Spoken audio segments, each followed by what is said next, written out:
Bonjour tout le monde. Dans cette vidéo, nous allons faire cet exercice qui a été donné lors d'un brevet de mathématiques. Donc ici, nous devons trouver un nombre entier qui est entre 400 et 700. On sait que c'est un nombre pair qui est aussi divisible par 11. Et on sait aussi que ce nombre est un multiple de 5 et de 3.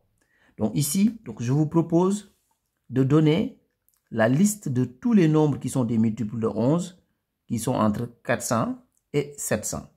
Donc ici, au brevet, vous pouvez utiliser votre calculatrice pour tester. C'est-à-dire, il faut choisir le plus petit multiple de 11 qui est entre 400 et 700. Le plus petit d'abord. Avec votre calculatrice, vous allez trouver tout simplement que c'est 407. Donc vous testez les premiers nombres et vous allez tomber sur 407. Et à partir de là, c'est facile parce que maintenant, on va chaque fois faire plus 11, plus 11, plus 11. Donc ici, je vais ajouter 11 ici. Et si je fais plus 11, je trouve tout simplement 418. Comme on a des nombres qui sont des multiples de 11, donc dès que j'ai le premier, je fais chaque fois plus 11, plus 11, plus 11. Là aussi, je vais faire plus 11. Donc je vais trouver 429. Plus 11 encore, je vais trouver 440. Plus 11, je trouve 451. Plus 11, 462. Plus 11, 473. Plus 11, 484. Plus 11, 495. Plus 11, 606. Plus 11, 617. Plus 11, 628. Plus 11, 639. Plus 11, 650. Plus 11, 661. Plus 11, 672. Plus 11, 683. Plus 11, 694. Plus 11, 605. Plus 11, 616. Plus 11, 627. Plus 11, 638. Plus 11, 649. Plus 11, 660. Plus 11, 671. Plus 11, 682. Plus 11, 693.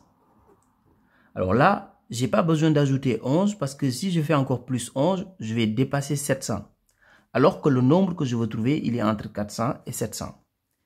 Maintenant, ici, nous avons les nombres qui sont des multiples de 11 qui sont entre 400 et 700. Maintenant, on sait que ce nombre qu'on veut trouver, nous, ce nombre est un nombre pair. Ici, tous les nombres qui ne sont pas pairs, je vais les barrer.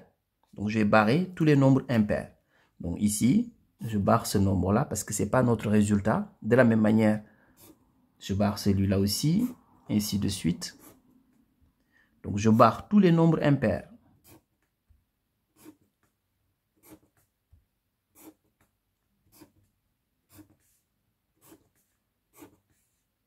Voilà, maintenant on a barré tous les nombres impairs parce que le nombre qu'on veut trouver, c'est un nombre pair. Maintenant, on sait que le nombre qu'on veut trouver aussi, c'est un nombre qui est divisible par 5. Donc ici, dans cette liste-là, on peut reconnaître ceux qui sont divisibles par 5. C'est-à-dire, ce sont les nombres qui se terminent par 0 ou 5. Donc tout nombre qui ne se termine ni par 0 ni par 5, je vais le barrer. Comme ça, je ne garde que les nombres qui sont des multiples de 5. Donc, ça veut dire que celui-là, je vais le barrer parce que son chiffre des unités, c'est 8 et non 0 ou 5. Donc, je le barre. 440, son chiffre des unités, c'est 0. Donc, il est un multiple de 5. Donc, pour l'instant, je le garde. 462, non. Donc, je barre tous les nombres qui ne se terminent ni par 0 ni par 5. Donc, ce nombre-là, je le garde.